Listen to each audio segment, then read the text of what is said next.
हाँ जी मेरे भैन भराओ, अज ना मैं अपने बच्चों ना लिया के दिते शवारमे।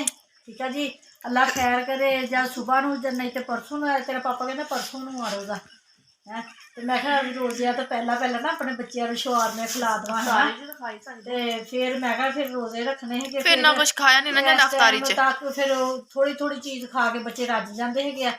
हुण खिला के फिर बाद च ईद ते खिलाऊंगी ना, तां करके मैं चल सारे वास्ते लियाते है शवारमे। ठीक है जी, असीं अज बनाया है मिस्सा गोश्त।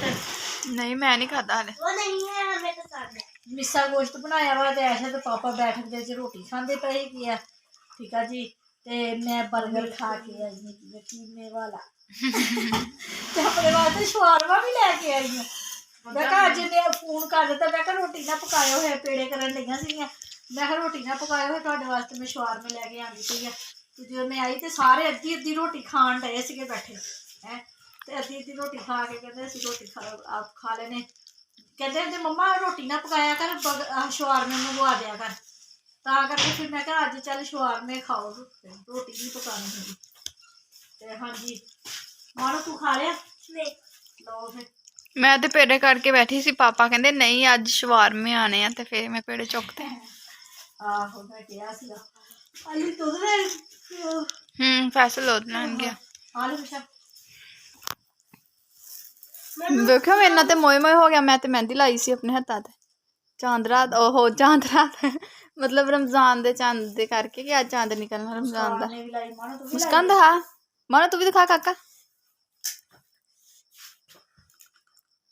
मानो दे भी मैं लाई। मानो पानी दे के आई सी, पानी तो मैं दे आई थी।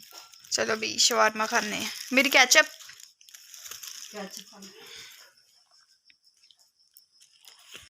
दिखाओ, खा के भी देखदी भी टेस्ट कितना न्यू दुकान बनी है ना साडे, बड़े चिर दी बनी। मम्मा कहंदे न्यू बनी है। नहीं काफी देर दी बनी। की नाम आ दिखाई?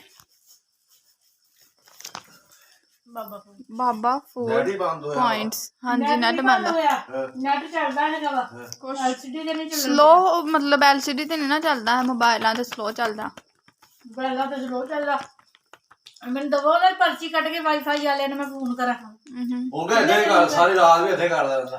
ते उन्होंने फोन तो फोन करा तो नहीं ऐसी करा सुबह में 50 लेनी थी।